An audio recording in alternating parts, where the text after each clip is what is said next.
Hello, everybody, and welcome along to this Anfield Road Wolves special on the day that Felipe Coutinho has, in fact, handed in a transfer request to Liverpool Football Club. I've brought along Keith and Phil, who are two of the happiest Wolves I could drag out of their pits at this stage of the day. Most of us are in depression, but lads, I don't know where to start with this. Keith, you're usually a happy, jovial human being, so we'll come to you first. Give us some good news.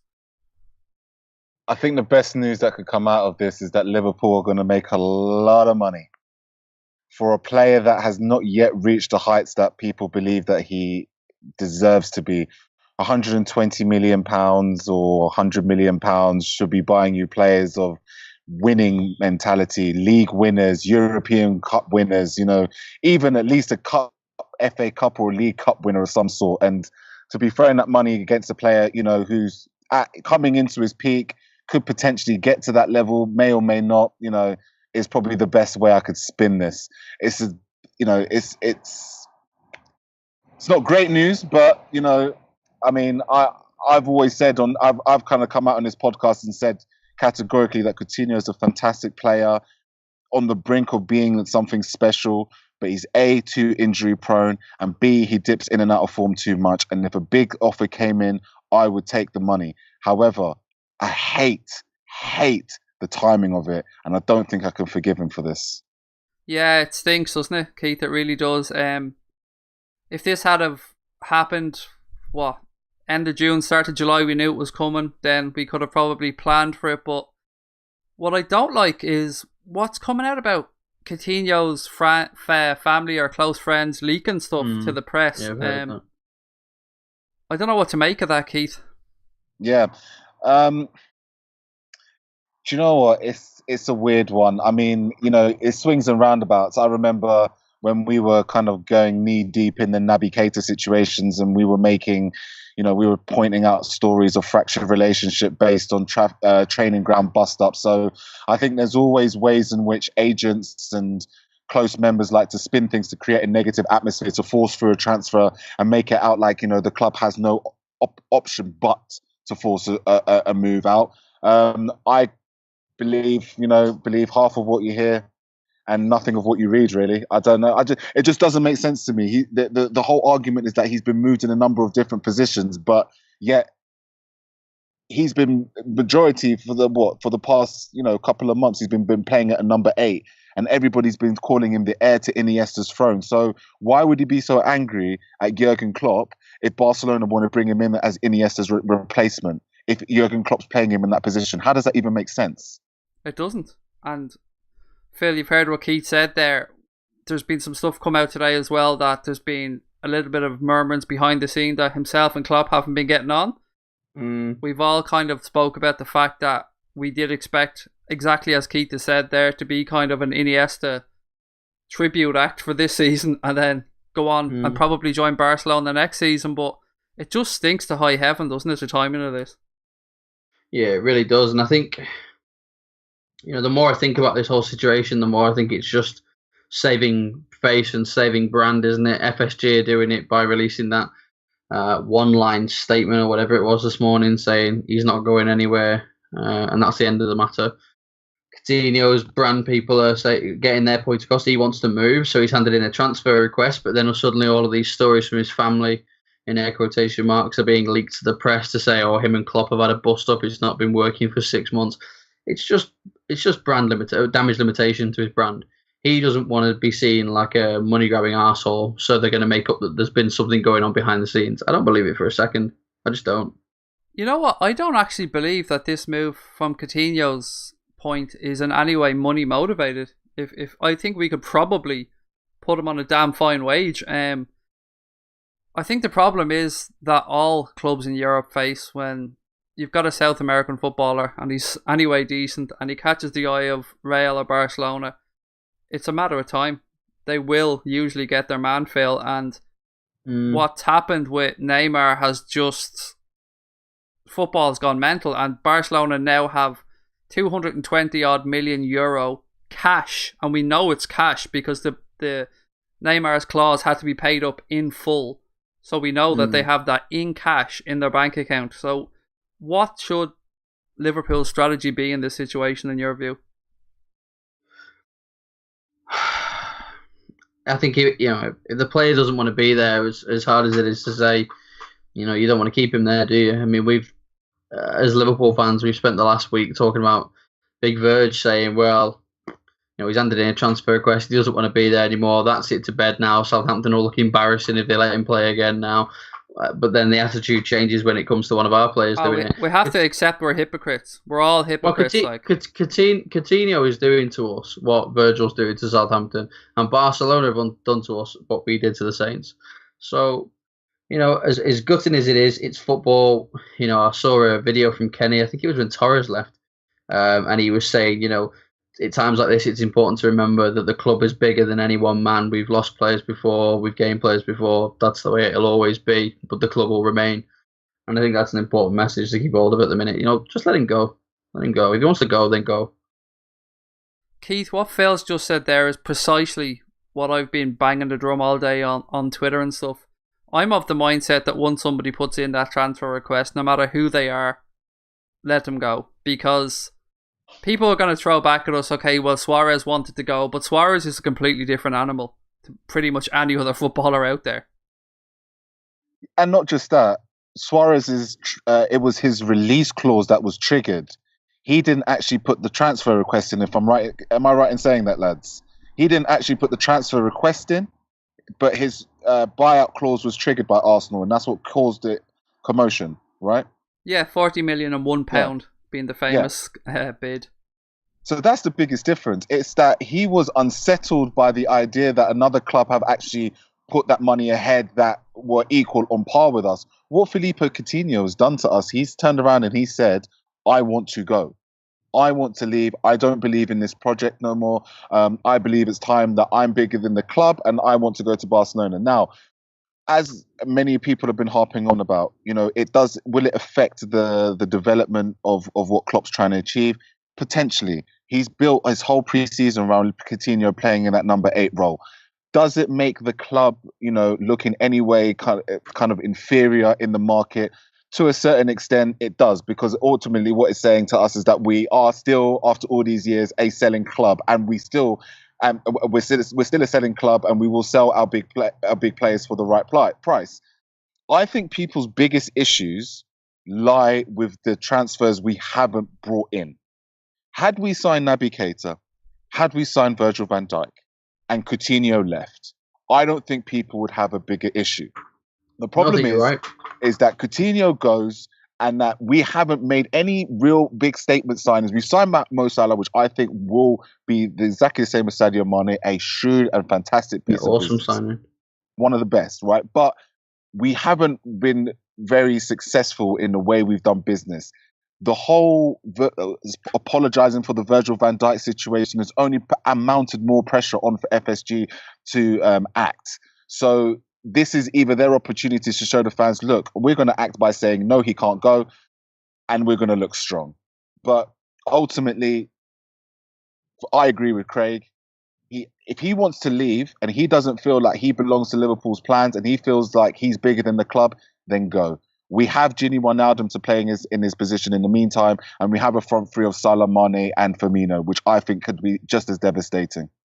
Lads, is there any way that, one, FSG can save face here, and two, that we as fans can try and take some positives out of this situation? Now, Keith has raised a very good point there. If we had Naby Keita and Big Van Dijk in the bag, the money's already gone out the door. So we're then bringing in let's just say 110 to 120 million for Coutinho. We then immediately are screaming for that to be reinvested, surely. Of course we are, yeah. But the problem now is that people are going to say, right, we take in 110, 120 for Coutinho. What does that leave us with? 270 that's useless to us because we can't buy anybody. Yeah, exactly. Well, I've been saying today, actually, and I said it a while ago, that I still think, even despite all these rumours of amounts of money for transfer budget, that FSG were going to make a profit this summer. I said it before the window, I've said it today again, and I stand by it. I think they will. I think you asked how they could save face in a way that they won't do, personally. I play hardball. Lad's got a 5-year contract, wants to play in the World Cup. He's getting called up more and more for the Brazil squad. No buyout clause. No buyout clause. We literally hold all the cards. And I would consider it somewhat embarrassing to have had the manager said on 2 occasions he's not going, and then for the club's owners to release a statement and say he's not going, he's staying here, that's the end of the matter, only for their next statement to say, oh yeah, sorry, we sold him. I think at that point they've lost face completely. So stick by your decisions, hold your nuts and hold your own and say, no, listen, we've said no, the answer's no. Get your ass back to training, you little midget. Do you think he'll be here on September 1st?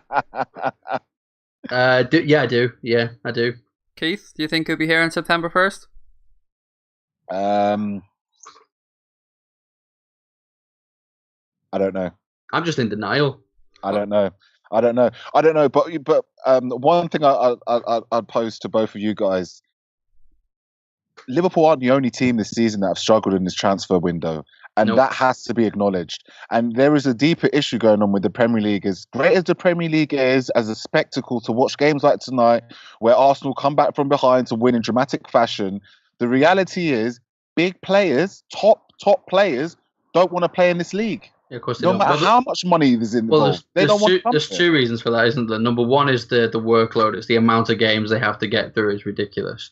Especially with a lot of the players having had a winter break of some sort. So, it's the Premier League will feel completely alien to them, because at the time they'd usually be getting a rest. We're doubling up on games, doing about 5 a week to try and get through them. And the other reason is they don't get the protection they need from the referees. Now, as much as I hate the guy, I think about Ronaldo in that sort of scenario before he went off to Real Madrid. Now, Ronaldo was getting kicked every other tackle. People were just lumping him down and hoping he couldn't score a free kick from that range. And the refs did nothing. Still can't score a free kick from anywhere, by the way. No, I know. But his kind of attitude when he left was, and I remember there was a piece talking about the referees saying they just don't afford you much protection. That's why there's so many injuries in the Premier League.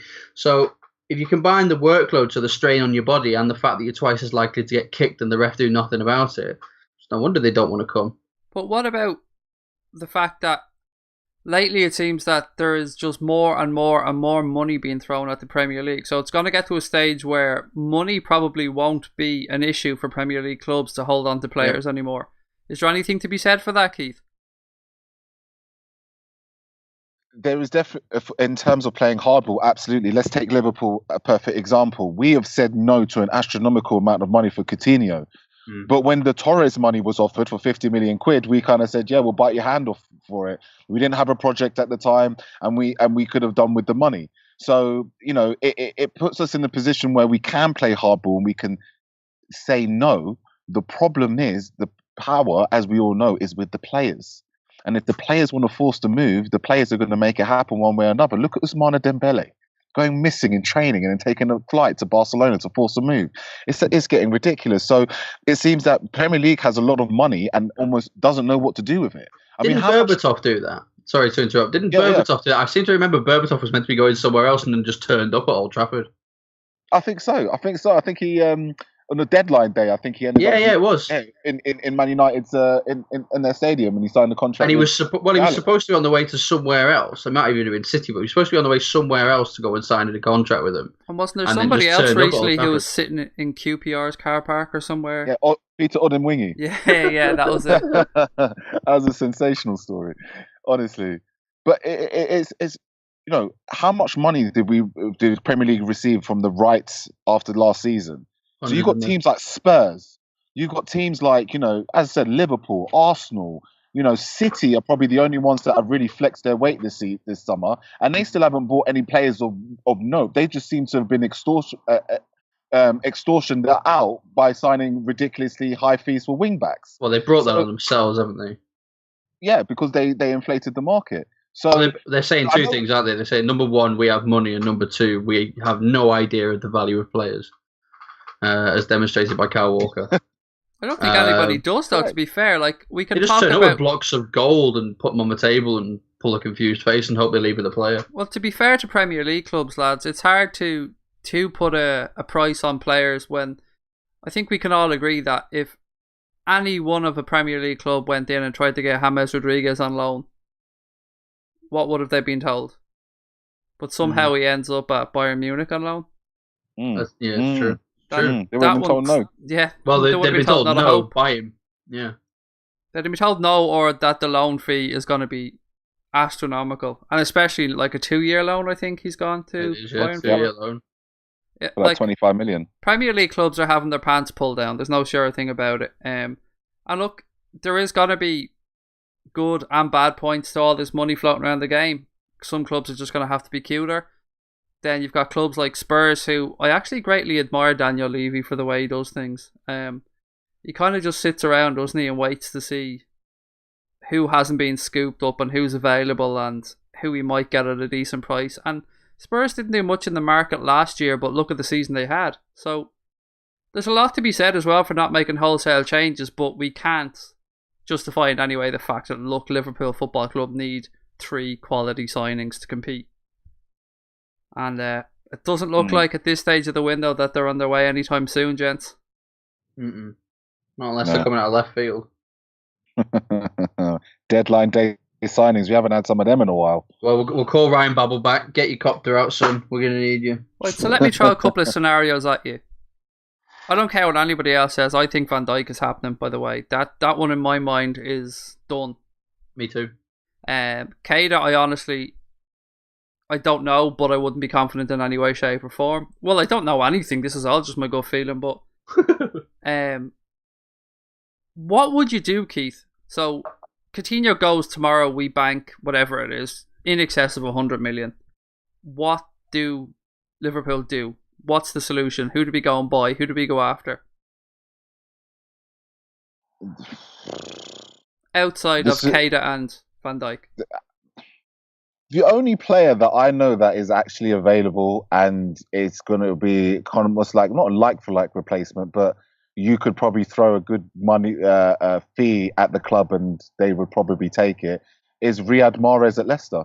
Riyad Mahrez is genuinely, he's a Premier League winning attacking midfielder, creative, quality, very quick on the ball, suits the style of play that we play. And if you're going to look at a kind of a replacement for somebody that's going to play in the attacking midfielder role, then Riyad Mahrez would be an astute signing, and I think we could get him at a decent price. Well, it's clear Roma he wants to go. quoted about 35 to 40 million, I think, from. Yeah, I think 30. I think it was in the 30 regions. I think they said it was too low. So I mean, even if you got £40 million, you're buying a proven Premier League goal scorer, assist provider, very good injury record, and he's won the league. So that I would go and bank it on him. Why not?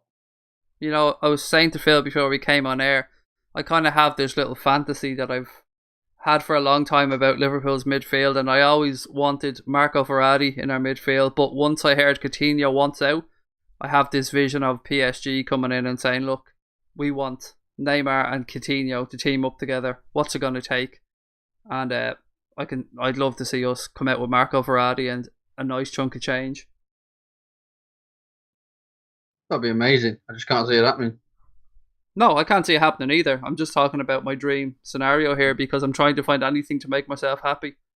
I was thinking about Alexis Sanchez while he was sat there looking so miserable. He clearly wants away, and his wife isn't so set on London anymore. So throw a cheeky bit at him. Annoy Arsene Wenger. Double whammy. Be brilliant. I really can't see Wenger selling him to us, no matter what. I don't think it matters how much. I can see Wenger talking to us. No, I can't see it happening. I was going to say he doesn't like us very much, does he? So, but he did say he has to sell to buy, didn't he? He does. So sell then.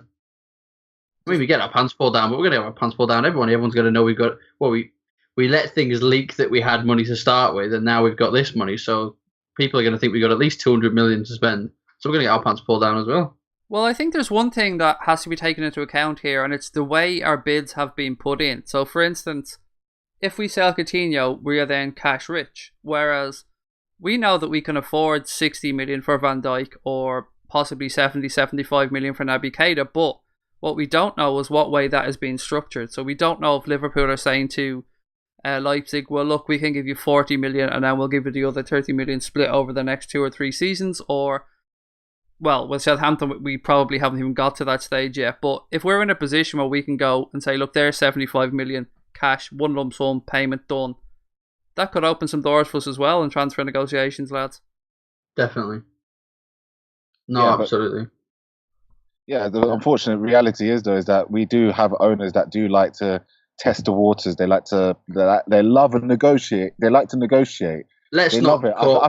Let's call they, a spade a spade. They lowball people. They yeah, they lowball lowball. people, and then they get in the player's head, and hopefully he applies enough pressure that it forces the club to sell him at a low fee, and then we're getting annoyed when other people do it to our players. Well, if they want to test the waters, Keith, I'm saying, lads, come on in. The water's good. Get in here. Have a paddle.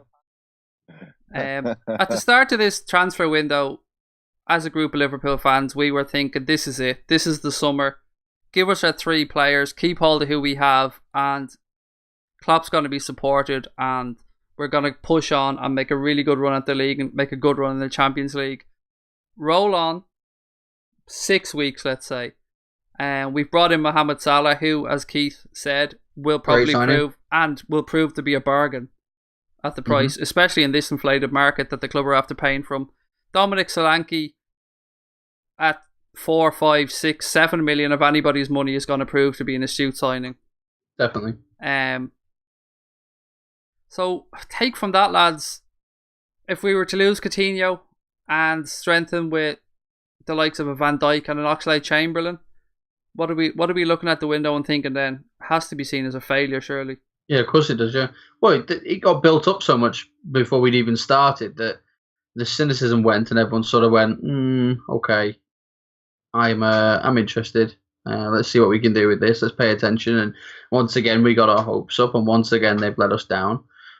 So I think even 3 players coming through that window, you're going to say, and Coutinho goes, you're going to say, well, this was a complete disaster.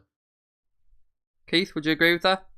You know what? First of all, I think the whole transfer window in terms of Liverpool has been a farce from start to finish. I look at it in terms of the club. I look at it in terms of information that people have had that maybe have let it loose too quickly. I look at claims that we've had £200 million to spend and where all these figures have come from. I think it's just genuinely been entertaining on a day-to-day bus ride to work, flicking through Twitter, I have to admit. But overall, it's been quite a fast the way it's been handled. So, I mean, you know, our starting 11, and I do include Dejan Lovren and Joel Matip in the back too. You can come and destroy me later about this. Our first 11, I don't think is that bad. I think it's quite good, actually. And I think the fact that we've added another 15 to 20 goals in that team only makes us more dangerous. I think the issue definitely comes, which a lot of people have made the point, is we have Champions League football this season. Our squad is not deep enough to handle the injuries that will occur because we've already picked up about 7 injuries coming through pre-season. So Lord knows what's going to happen by Christmas. And it's going to be the same old story again. So for the fact that we haven't had a number of bodies, it's a failure because we don't have, after people fall off, we don't have enough replacements. But I think as a total farce, I think it's across the board. I think that, sadly to say, and you know, I'll definitely come out and say this, I think it's across the board. I think there's a lot of people that have to take into consideration, including the owners, that it's been a badly handled transfer window season. Do we think, lads, that there is a plan B, C and D at this point? And if there is, how long before the club execute? I think there probably is. I mean, you'd like to think there is, but I don't know. I mean, we've made the point, haven't we? This has happened the day before our first game of the season. We're 2.5, 3 weeks away from the end of the window? 20 days, yeah. 20 days. Yeah. So, you know, you just think to yourself, even for plan B, you could probably get away with plan B, but let's be honest, plan C and plan D aren't going to work now because by the time we've worked out that plan B isn't happening, the window's shut. We haven't got that long to get this done, and the only way to get deals done quickly is to open your wallet further, and it would appear that our owners have very deep pockets and very short arms. Yeah, it would have to be a point, Keith, where we go and buy 2-3 players in very quick succession, possibly knowing that the Coutinho money might be coming very, very soon. Oh, absolutely. I mean, I don't like the way, you know, I think sometimes Jurgen Klopp, as much as I love him, sometimes I think he's too honest. Saying that there is no plan B, the suggestions that, if he doesn't get Van Dijk and Katie, he's not going to do nothing at all. This kind of rhetoric, either you're playing the biggest bluff of your life and you're going to turn around next week and we're going to literally be in advanced talks with 2 players that we would never have seen coming, or Jurgen Klopp is genuinely being serious that if he doesn't get his men, then it's not happening. Then, as far as I'm concerned, Klopp, you need to have a word with yourself. You cannot make the same mistakes over and over again, because then it becomes madness. You know how the Premier League works. You've now been in the league for 2 seasons. It would be naivety of the highest order to believe that you're okay in this current situation. I'd like to think he learnt a lot from the January transfer window, because we all could see the weaknesses and the problems, and we all wanted signings, and obviously we didn't get the people that we wanted, so we didn't have the big window that we were all wanting. And look what happened. I can't remember if it was January or February, but we basically had loads of our best players out for a month, and people are back and forth with injuries, and it was causing loads of problems. And we were playing, no disrespect to them, but we were playing some of the kids that were being played not on merit, but on the fact that we had a very thin squad. So yeah, for me, I'd like to think he'd learned from it as well. I'd also say, with him saying that if he doesn't get those 2, I know he didn't name those players, but if that's what we're saying, that he's saying, look, if I don't get these 2, I'm not going to bother. I think the next bit to that he didn't say out loud was, because I've looked at my squad and I'm happy with my starting 11 and I see what that looks like. Surely that picture is completely different without Philip Coutinho in it. You'd imagine so, wouldn't you, Keith? Absolutely, I totally agree with you, Phil. Absolutely. Without for Phil, all of a sudden it's sweaty palms. It's sweaty palms. Yeah, I have that effect. Yeah. Wait, lads, one thing I will say, just what I need to add on. Sometimes Jurgen Klopp shouldn't take it so personally. We're not criticizing the starting 11 that he has necessarily. We're not criticizing the way his ability to coach players to be better. What we're saying is that it's pretty obvious that you need to have backup plans. You need to have competition for what is going to be a hell of a long season. Well, that's it, isn't it? He knows football better than pretty much anybody on the planet. He's a fantastic manager. But the one thing he doesn't know better than most of the Liverpool fans is the Premier League. It's what this league is like. We've seen it season after season after season. We see when managers are making the same mistakes, and we're pretty vocal about it. But you're right, he does take that personally, and I don't think he should. Right, lads. I've let this negativity drag on long enough now. I've came out with a statement on Twitter earlier on that I'm going to look at this in a positive way, and here we go. Here's Craig's positives of the situation. 1, personally, I remember last season having a conversation with, I think it was Gav, and the question was, who would you rather lose, Coutinho or Firmino? And I, in no uncertain terms, let it know that I would much rather lose Phil Coutinho than Roberto Firmino, because of what Firmino brings to the dynamic of the team in regards to his work rate and stuff like that, and that he, in my view, was more consistent than Felipe Coutinho. So that's positive number 1. Half the people out there are probably going to look at that and go, fuck you with your positive, you're just playing wrong. Well, this is my show and I call the shot, so that's positive number 1. Positive number... Was that positive number 2? That you run the show and call the shots? That's my number 2. That could be looked at. That's positive number 2. Positive number 3. We support the club. We don't support any player. It's easy for us all to be negative. It's easy for us all to shout at each other, get on Twitter, slate the owner, slate the manager, slate the players, slate other fans. What's important here is that the league starts tomorrow. We've been shit hot in pre-season. We have. All signs point towards plenty of exciting football this season. Lots of goals. We have to take that as a plus. No matter who we lose, no matter who we don't sign, all that really matters, guys, going forward is points and results and performances. And nothing has started yet, and nothing is over yet. The window hasn't closed. The league hasn't kicked off. Arsenal went on tonight as just before we recorded and had the most Arsenal game in the history of the Premier League. So what I will say is, I'd ask people to stick together. Yep. Don't slate each other. Don't get down each other's throats. Don't start atting people. Don't start this horrible big ball of negativity before the season even starts. None of us are happy. We're not going to pretend that we are. But let's just try and project positivity. Don't bring it into the stadium. Don't let it seep onto the pitch. And fingers crossed, there's a few rabbits to be pulled out of hats before the transfer window closes. There was one other good piece of news. So Craig's positivity number 4. Ryan Kent signed a new contract during the week, and he has really impressed me during pre-season. Now look, I'm in no way, shape or form saying he is in any way a solution to Phil Coutinho or anything like it. but it's always good to see the club put the faith in the young players, Keith, and looks like he's going to be kept at the club.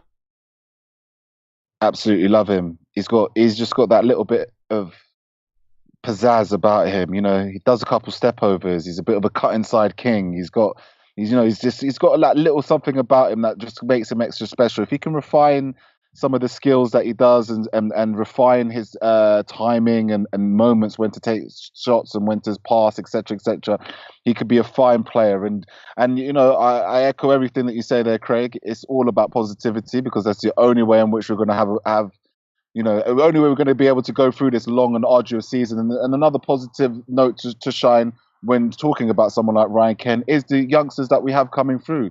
We have an awesome group of kids within the ranks, once again proving that Liverpool Football Club can, just as well as they can buy, they can also create their own. And hopefully Ryan Kent and Ben Woodburn will see this as an opportunity to seize the moment and take the opportunities that could potentially be left should Phil Coutinho leave.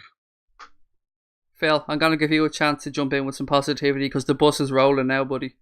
You want me to be positive? Jesus. For the listeners at home, by the way, you can't see this, but Phil has a ginormous inflatable minion sitting behind him in his kitchen. So that's positivity part number 6.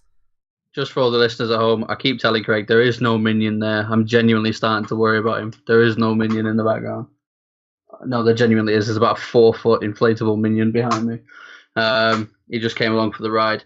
No, listen, okay. It's the fact that he's wearing a bikini that really worries me, Phil. Well, what I do in the comfort of my own home and all that. That's true. Not with a minion. You've been with worse. Tell the truth. Oh, definitely. God, yeah, the minion would be a step up. Okay, so positivity. I agree with Keith. I think we've got loads of firepower. I'm not particularly nervous about tomorrow. I said I think we'd win 2-1 because I think we'll concede, but I think we'll boss most of the game. Yeah, do you know, we've still got a really good squad. Of course, I'll be sad to see the back of him. He's a great player, even if he is only half the size of a normal player. But he is a great player, and I'm not going to knock him. And I'm not even going to pretend he's not my favourite player, because he is. But you're absolutely right. The club goes on. I still wear my shirt. I still go to the match. I still let it affect my mood every single day. And that won't change just because Phil Coutinho wants to go and play in Spain instead. And you're going to keep fondling millions no matter what. And I'm going to keep fondling the minions. Right, lads. Before we finish up tonight, a couple of quick fire questions. I'm going to go 3 questions for each of you. I want some quick answers. So, Phil, I want 1, the team that you're tipping for being nailed on for relegation this season. 2, I want your budget fantasy football pick that you think will pick up some nice points for people this season. And I've asked the other guys this. I think you might have been on actually one of these pods, but I want your Liverpool top scorer of the season as well. Yeah, so in reverse order, I went for Firmino as our top scorer. I've been banging the praises and singing the praises of Javier Hernandez, so I reckon he could be a decent pickup. I reckon he'll score quite a few goals this season. 7.5 million, by the way. Yeah, and nailed on for relegation. I'm going to go for Burnley. Sold Andre Gray. Still a pretty thin squad. I think they were quite lucky last season with some injuries. They played some good football, don't get me wrong, but I think they were lucky that they didn't have all their best players out at the same time, and I think they should have had more damage with a squad that thin. It's just got thinner. I think Burnley will go down. So Keith, I need somebody for relegation. I need a budget fantasy football pick that'll do well for people this season, and I need LFC's top scorer, please. So totally agree with Phil. Burnley rock bottom this season, no chance. Sell your best centre back, sell your best striker. You're only going one way. It's only so much you can get away with being good at home and being decent and not conceding enough goals. They were lucky to stay up in the first place. But budget fantasy football, I'm going with a geezer called Adam Knockhart from Brighton. Oh, I'm all over him, Keith. Yes, baby. He is the man. I've got Anthony him in a few Knockhart. of my Anthony Knockhart. There we go. Shows what I know. But Anthony Knockhart, I've seen a bit of him. I've seen kind of his record coming into this league. I think he's going to be He's got the freedom to be a superstar in this league. There's no pressure. He can do what he wants, and I think he's going to take a lot of Premier League defences by surprise. And by the looks of it, there's going to be plenty of goals this season, so there'll be plenty of opportunities to bag points with him. And the top goal scorer for Liverpool this season will be the greatest player of all time, Sadio Mane. Sadio Mane will not only be the top goal scorer for Liverpool, he'll be the top assister, he will be player of the year, and he will be the all-round king legend that he is. Sadio Mane. This is Sadio Mane's year. Phil Coutinho, who we will be saying by the time Mane gets into gear. Phil Coutinho, who indeed, Keith. I'm loving that, buddy. My fantasy football pick, by the way, is a very obvious one from a Liverpool point of view. I think Trent Alexander-Arnold at $4.5 million could prove to be an astute bit of business for some managers out there who are looking at maybe players to come on every now and again from the bench. So that's my tip for fantasy football. Relegation, I don't actually have one because I don't care. But the funny story that I do have is that on the pod the other night, both Jonathan and Gav called Watford for relegation. They were adamant that Watford were getting relegated, but secretly all day to me they've been shitting themselves about the game tomorrow. So I think that one's funny enough that they think they're going down, but they're worried about us going there in the opening day of the season. And top scorer for me is Mohamed Salah all day long. So lads, I think we've tried to be positive. None of us know what's going on with Coutinho. We just said we'd come on, do a little bit of a reaction show and say what we know, say what we've heard. Like everybody else out there, we hope he stays. Absolutely. But we also hope that if he does move on, the club has the time and the finances to get who he wants in. But one thing I think we can all agree on is that we all want Liverpool to succeed. We all want the fans to stay together, and we all want us all to enjoy the season ahead. So thanks a million to Keith and Phil for joining me. We're sorry this hasn't been the most upbeat podcast ever, but we gave it a good shot, and we'll talk to you guys soon. Thanks and good night.